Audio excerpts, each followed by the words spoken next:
Hey everyone, it's Kyle with Prolux, and in today's video we are going to be doing a complete overview of the Prolux RS7 Pro stick vacuum.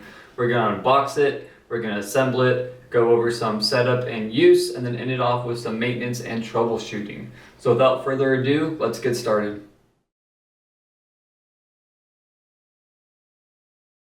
Alright, so here is the box. It's got the Prolux logo all over it. And then on the end, you do have a QR code. If you were to scan that, it would take you to a landing page with some additional videos.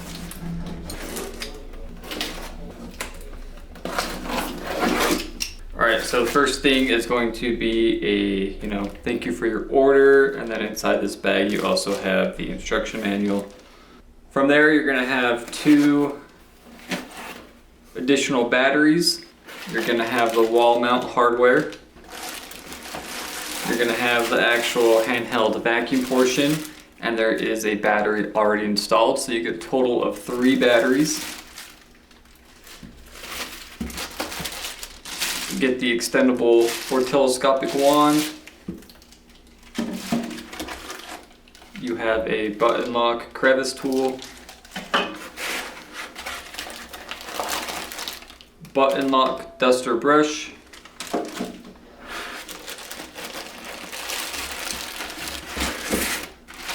a Weaselwork EVK 250 power nozzle,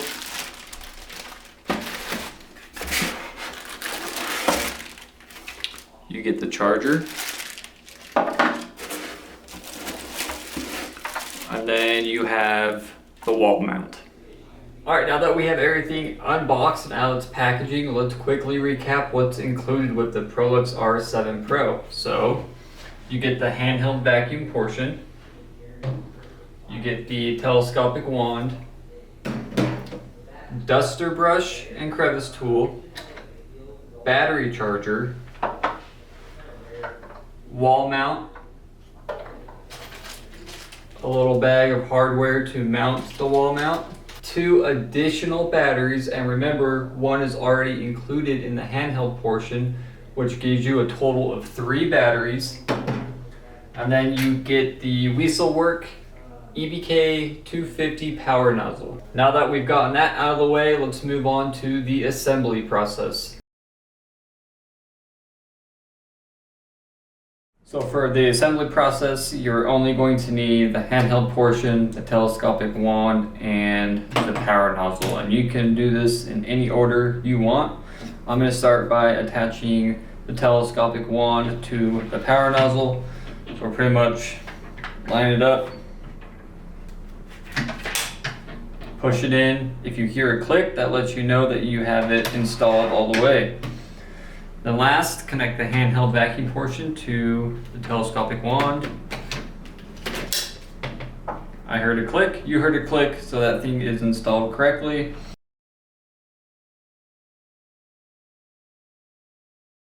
For the next segment of this video, we are going to go over the unit itself. I'm going to give you guys some specs, show you guys how to set it up, which if you have it assembled, it's already set up.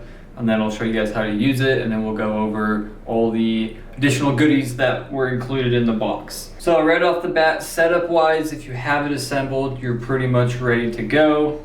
I'm going to disconnect this just so I can handle it better. So this is the handheld vacuum portion. You do have a trigger right here, and I have a Dyson V8 Absolute at home, and with that stick vacuum, you have to hold the trigger the entire time.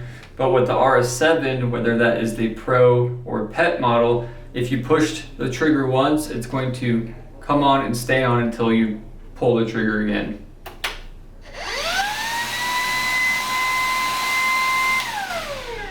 Since we are talking about the handheld portion, I want to go over the back of the stick vacuum. So right here, you're going to have an LCD screen. So I'm going to turn it on, and then you're going to see the battery percentage life, and then once you turn the vacuum on, it's automatically going to be on the medium suction mode. So if you want to go to high or low, you have this convenient button right here.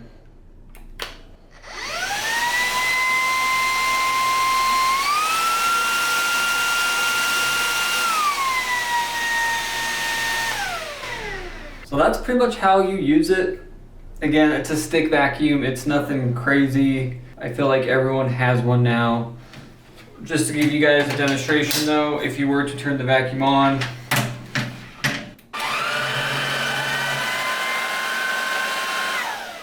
setup and use-wise, very easy and straightforward. Just pull the trigger and go on with your cleaning needs.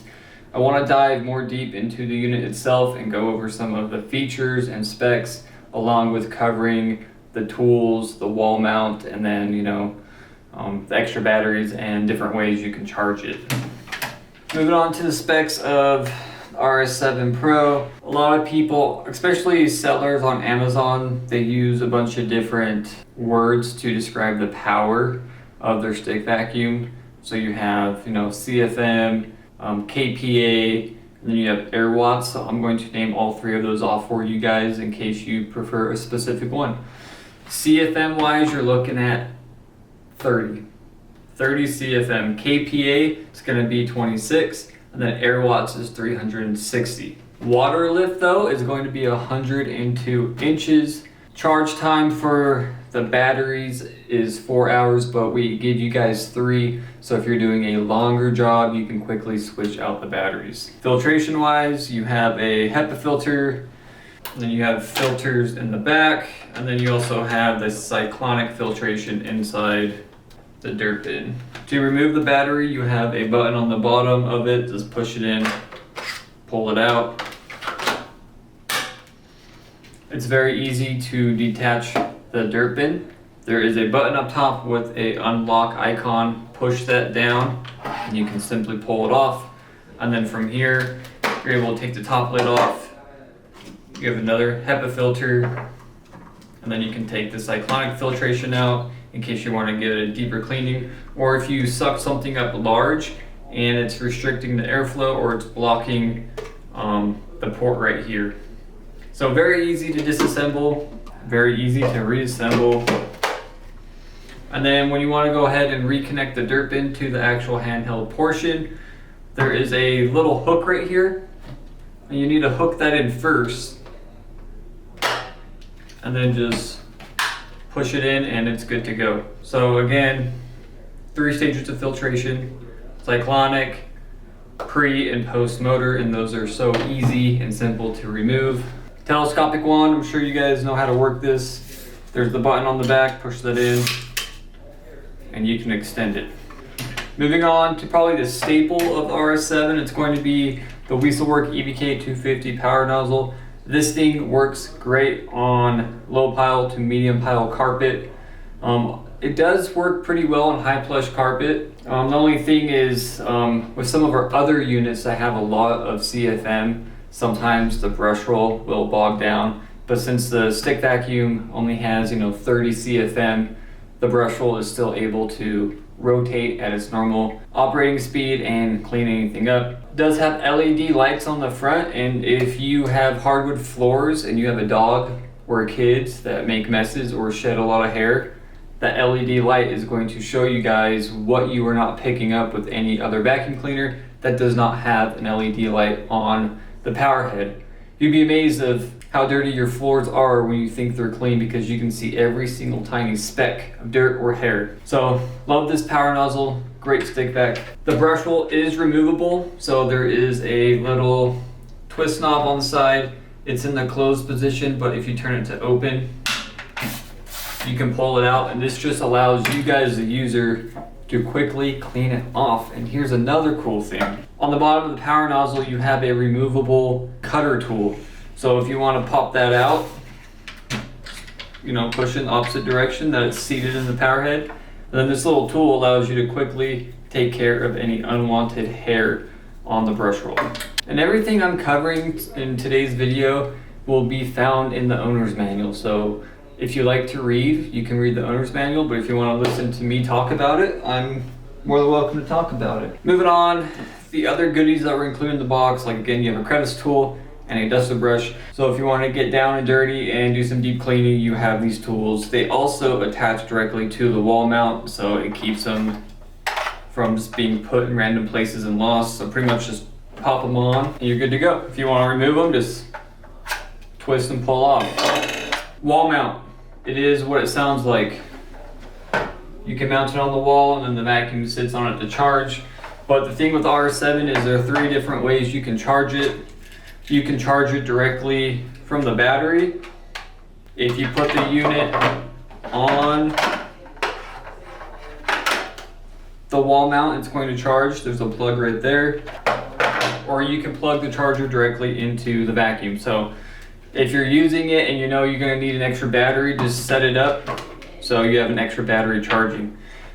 Talking about the batteries, each battery is going to give you about 35 minutes of runtime. So with 3 batteries, that's 105 minutes. That will depend on the suction setting that you have set on the vacuum. If you have it on high, the entire time you're cleaning, you're not going to get that 35 minutes. That's just how it is. Runtime on the battery, it should give you enough time to do whatever you are cleaning, but in case it's not, you have extras. So you have up to 105 minutes of runtime depending on the suction setting you have selected.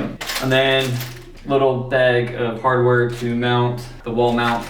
If you want to watch a video on how to mount this, I will put a link in the description below to a separate video where I showed you guys how to mount it. Weight wise, with everything attached, you're looking at about 7 pounds, so not too heavy, not too light. Again, this is just a stick vacuum. There's not much to it. You have 3 pieces to assemble, and then you have some extra goodies. If you're wanting the pet version is going to be very identical. The only thing with the pet version is you only get 2 batteries, whereas with the Pro you get 3. But with the pet version, you also get an additional brush roll that is designed mainly for hard floor surfaces. And that brush roll will have blue bristles all around it, whereas the general purpose one, which is already installed, will have red and blue.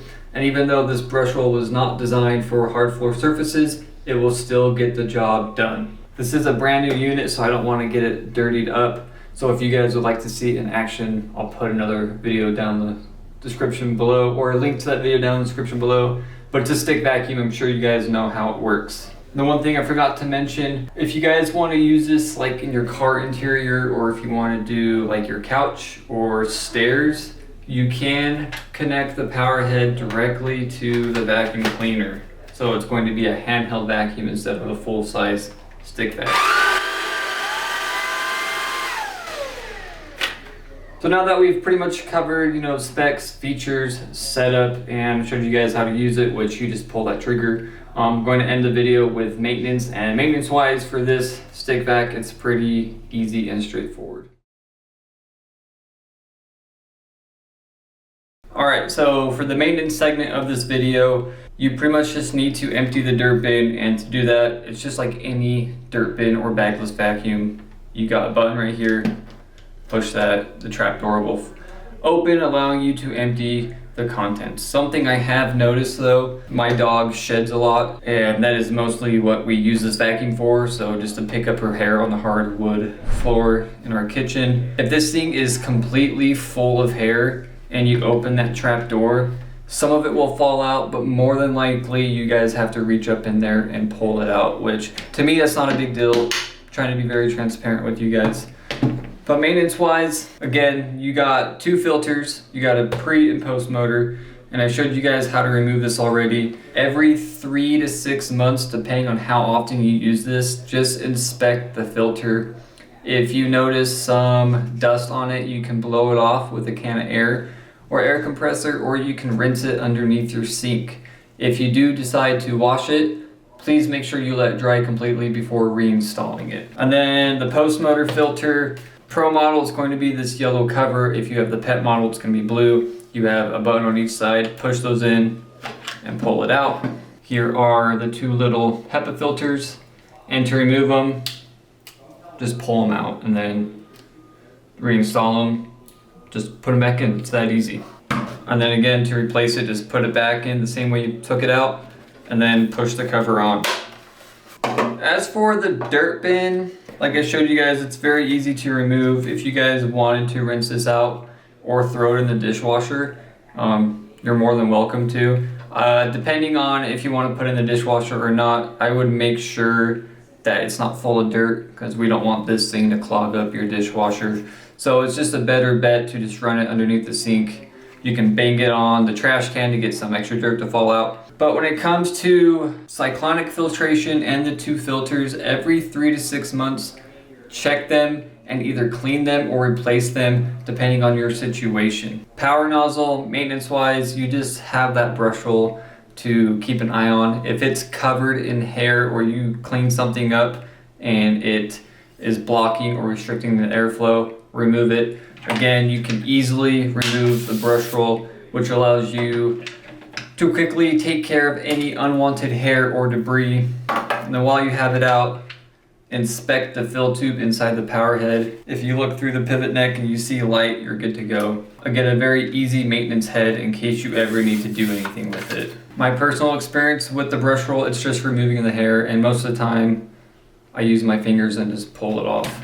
Telescopic wand, don't really need maintenance on this. Just if you're experiencing suction issues, take a look through it. If you can see light from the other side, you're good to go. And then moving on to troubleshooting.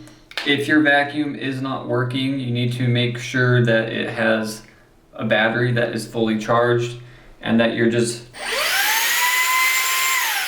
fully engaging that trigger to turn it on. Another thing to take note is this fill tube right here. Here's the opening of it. It's kind of hard to see. Just if you're not getting suction, more likely you have a clog right here. So you can either get your finger in there and pull it out, or you can get a pencil or a stick and shove the clog out into the dirt bin. And then again, if you're experiencing suction issues, inspect the filters, because if the filters are super dirty, the vacuum is not going to get that airflow it needs to work. So that's pretty much it. Maintenance and troubleshooting for the RS7. It's a stick vacuum, it's not a backpack, it's not upright, it's not a canister. You only have a few things to look at and it's very small, so it's very easy to work on, very easy to disassemble and reassemble. Alright, so that's going to sum up today's video regarding the Prolux RS7 commercial stick vacuum. Again, everything that I went over today can be found in the owner's manual, and everything that I talked about will also apply for the RS7 PET. The only difference with the PET is you get a blue instead of a yellow color scheme, and then you get one less battery and an extra brush roll. If there's something I missed or something you guys want me to talk about next or cover, leave a comment down in the comment section below. If you guys have any extra questions or concerns, you can reach out to us at service@proluxcleaners.com. I'm Kyle of Prolux. Thanks for watching, and I'll see you in the next one.